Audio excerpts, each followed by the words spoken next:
Good morning friends. तो internal reconstruction की अब हम इस प्रॉब्लम को सॉल्व करते हैं। चलिए, थोड़ी बड़ी प्रॉब्लम है इसलिए थोड़ा कंसेप्चुअली ध्यान से करेंगे, एक एक करके पढ़ते हैं। The balance sheet of X limited as on 31 March 2014 was as follow.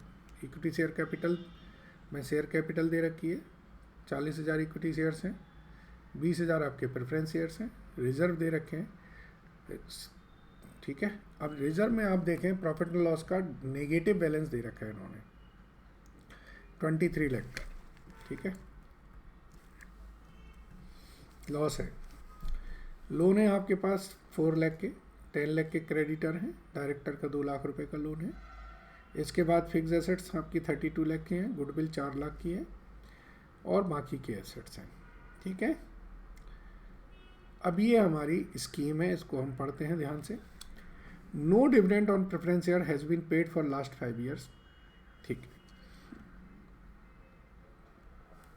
The following scheme of reorganisation was duly approved by the court.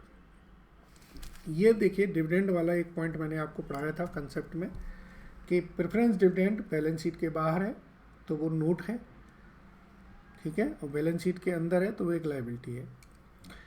Each equity share to be reduce to ₹25, okay, each existing preference share reduced to 75 and then exchanged for one new 13% preference shares of 50 each and one equity shares of 25 each। Okay, पहले 75 rupees तक लाइए, उसके बाद उसे कर दीजिए। Preference share holder have forgone their right for the dividend for 4 years, 1 year dividend at the old rate however payable to them in fully paid equity shares of ₹25। Okay, ये point आपको ध्यान से देना है कि जब प्रेफरेंस शेयर्स डिविडेंड हमारा balance sheet में ना देके नोट के रूप में दिया जाता है तो जो फोरगोन हो रहा है वो हमारी एक्चुअल में कोई लायबिलिटी ख़त्म नहीं हुई है। बेसिकली आपकी पहले बुक्स में लायबिलिटी थी नहीं, वो एक इन्फॉर्मेशन थी। तो जितना आपने पे करना है सिर्फ उतनी ही आपकी लायबिलिटी है और वो एडिशनल लायबिलिटी है। ठीक है, आगे, debenture holder be given the option to either accept 90% of their claim in cash or to convert their claim in full into new 13% preference shares of 50 each issued at par. 1/4 in value of the debenture holder accepted preference shares, the rest were paid in cash। Okay, contingent liability of ₹2 lakh payable in which has been created by wrong action of one director, he has agreed to compensate this loss out of the loan given by the director to the company। okay, director ने loan दे रखा है, वो कह रहा है ठीक है हम उसमें से पे कर देंगे। चलिए, कंपनी के ऊपर कोई एडिशनल लॉस नहीं आया। Goodwill does not have any value in present. Okay, decrease the value of plant and machinery, और ये सब वैल्यूज कम करनी है, कर देते। और लैंड एंड बिल्डिंग की वैल्यू 25 लाख रुपए से बढ़ा देनी है। ठीक है, 50,000 new equity shares were to be issued at par payable in full on application, the issue was underwritten for a commission of 4%, shares were fully taken up. The total expenses incurred by the company in connection with the scheme, excluding underwriting commission, amounting to ₹20,000. Pass necessary journal entry to record the above transaction। हमें सिर्फ journal entry पास करनी है, तो journal entry हम पास कर देते हैं। चलिए, ठीक है, तो ये हम लिखेंगे general entries in the books, जो भी लिखना है लिख देंगे।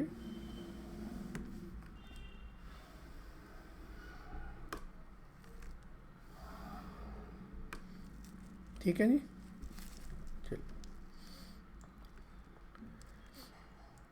सबसे पहले देखें, each equity share to be reduce to ₹25। तो हर शेयर 25 रुपीज़ तक रिड्यूस करना है। ओके, इक्विटी शेयर हैं कितने के, देखिए आपके पास टोटल इक्विटी शेयर कितने हैं, आपके पास 40,000 इक्विटी शेयर्स हैं। ओके, तो आप लिखेंगे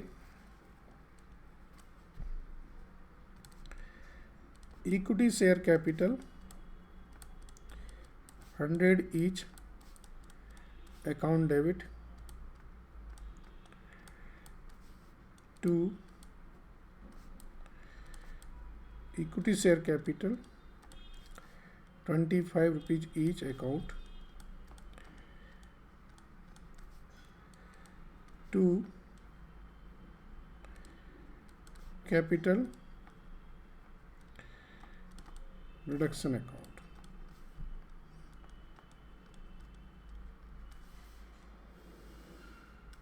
ठीक है जी। नंबर 2 अब प्रेफरेंस शेयर्स में देखें, each existing preference share to be reduce to 75। पहले तो प्रेफरेंस शेयर्स हमारे 10% के हैं, 10% preference share capital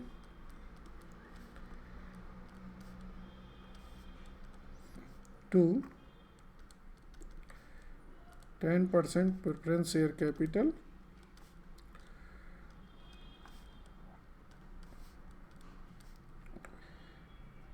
to capital reduction account. ठीक है जी। प्रेफरेंस शेयर आपके पास 20 लाख के थे,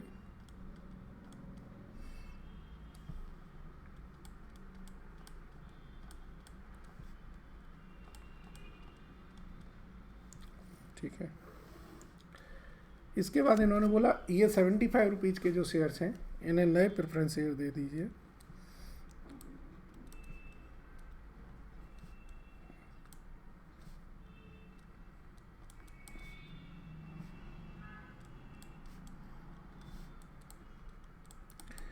इनको 11% प्रेफरेंस शेयर दे दिए जाएँ, और ये जो 11% प्रेफरेंस शेयर्स हैं वो 50 रुपये के हैं।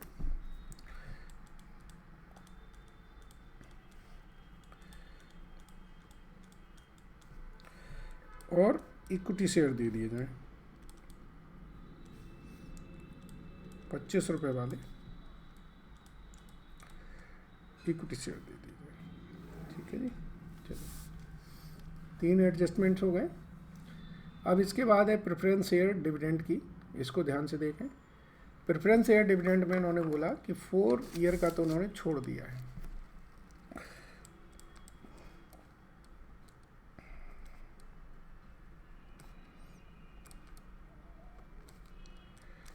आपका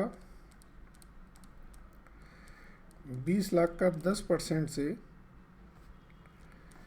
बनता है 2 लाख रुपए पर एनम। ठीक है। वेव कर दिया है 4 ईयर का, दैट इज 2 लाख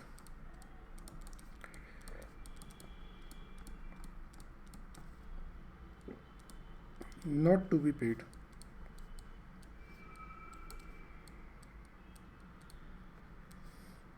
इसकी कोई एंट्री नहीं करनी है।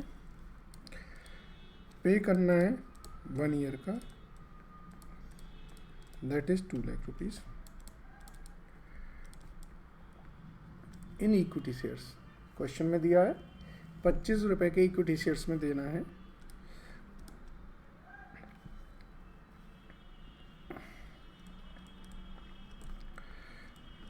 तो ये हम कैपिटल रिडक्शन अकाउंट से पैसे देंगे, क्योंकि लायबिलिटी तो हमने बनाई नहीं रखी।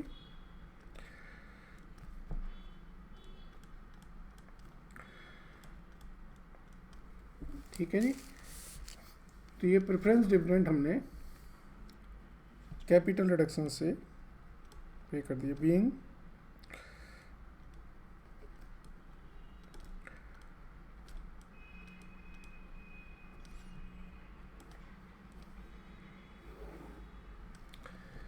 ये बहुत इंपॉर्टेंट एडजस्टमेंट है, कई बच्चे इसमें कंफ्यूज होते हैं। वो 8 लाख रुपए की कैपिटल रिडक्शन क्रेडिट कर देते हैं। चलिए अब चौथा एडजस्टमेंट देखें, डिवेंचर होल्डर्स का। डिवेंचर होल्डर्स ने कहा कि भाई हम 90% पैसे ले लो या फिर प्रेफरेंस शेयर ले लो। ठीक है। अच्छा, जो नए प्रेफरेंस शेयर्स हैं वो 13% है, मैंने 11% कर दिया। It is 13%। Okay yes. अब 5th नंबर की बात करें, 7% debentures account debit to debenture holder. कितने हैं डिवेंचर्स देख लीजिए। डिवेंचर्स हैं आपके 4 लाख के।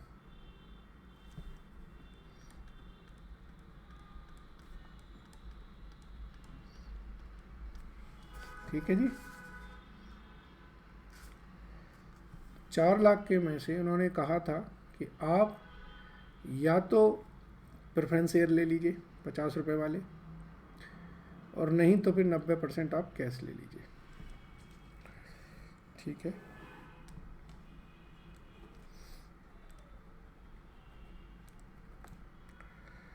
तो debenture holder account debit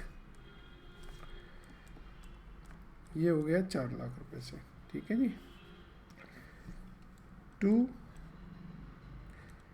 13% preference share capital 50 each, 1/4 ने ये ले लिया, प्रेफरेंस शेयर ले लिए। टू बैंक जो 3/4 बचे वो 3 लाख बचेंगे। उन्होंने 90% पैसा लिया, तो 3 लाख का 90% 2,70,000 और 30,000 रुपया आपका कैपिटल रिडक्शन में आ गया। ठीक है यस। चलिए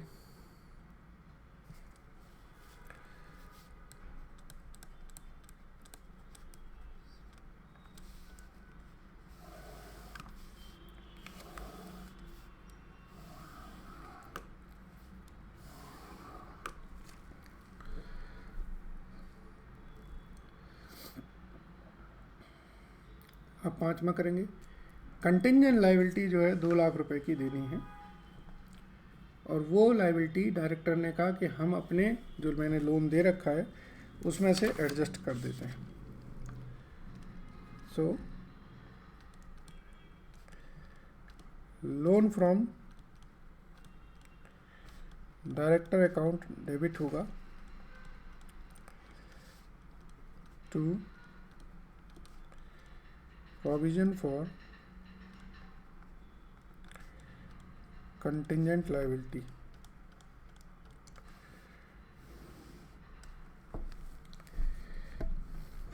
ओके। इसके बाद लिखा है goodwill does not have any value. ठीक है, तो इन सबको राइट अप कर देंगे। लैंड एंड बिल्डिंग को इंक्रीज करना है 25 लाख से। 8 number, land and building account debit करोगे 25 लाख से टू कैपिटल रिडक्शन अकाउंट। अब आपका जितना भी कैपिटल रिडक्शन अकाउंट बना है उसको यूज कर लो आप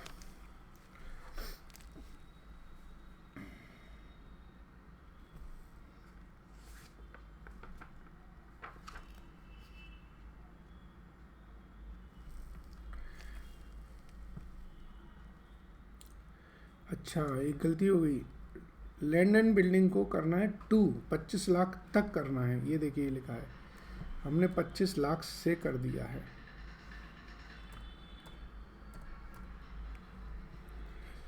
तो ये फिर 25 लाख ना होके ये 5 लाख होगा।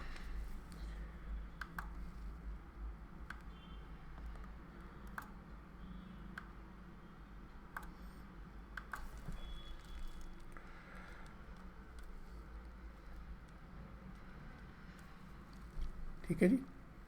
चलो अब कैपिटल रिडक्शन अकाउंट को डेबिट करके सारे जो भी लॉसेस वगैरह हैं उनको ठीक कर लें। तो पहले हम देखें कैपिटल रिडक्शन अकाउंट है कितना। तो पहली एंट्री से 30 लाख आया था, दूसरी एंट्री से 5 लाख, हो गया 35 लाख। फिर चौथी एंट्री से 2 लाख डेबिट हो गया था, तो 33। और फिर 30,000 रुपये डिवेंचर होल्डर से मिले, तो 33,30,000। तो ये हो गया 38,30,000। इसमें से प्रॉफिट एंड लॉस का डेबिट बैलेंस है 23 लाख रुपया। पहले तो उसे ख़त्म कर दें। अब आगे पढ़ें। इसके बाद इन्होंने बोला गुडविल की कोई वैल्यू नहीं है। गुडविल हमारा 4 लाख की है।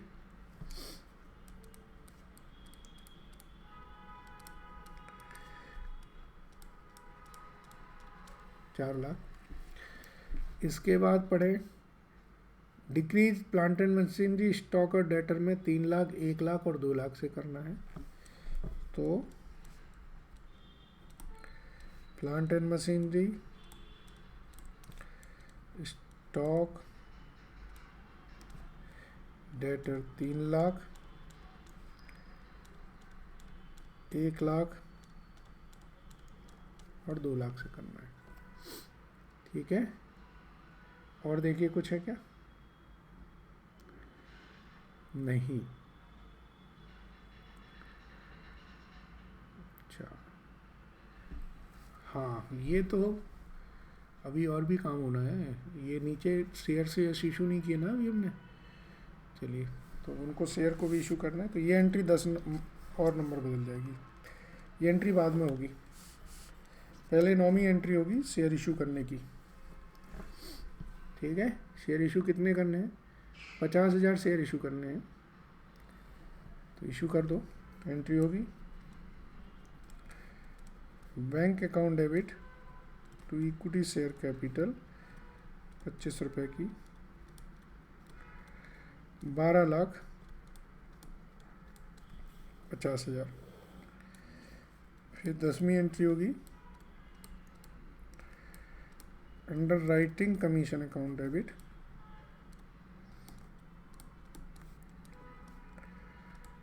टू बैंक 12,50,000 का 4%, 50,000 ये हमने अंडर राइटिंग कमीशन देंगे। फिर एक्सपेंसेस ऑफ रिकंस्ट्रक्शन भी हो रहे हैं 20,000 के, उनको भी पे करना है।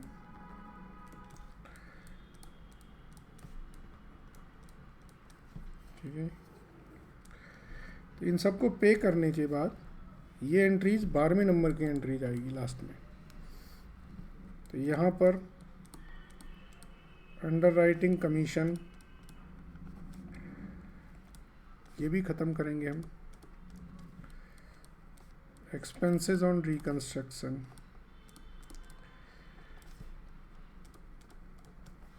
ठीक है जी। अब जो बचेगा वो हमारा प्रॉफिट है, वो आएगा हमारा कैपिटल रिजर्व। जो भी बैलेंस है वो हमारा प्रॉफिट है 4,60,000। ठीक है, सो बेसिकली यहाँ पे नरेशन लिख दीजिएगा।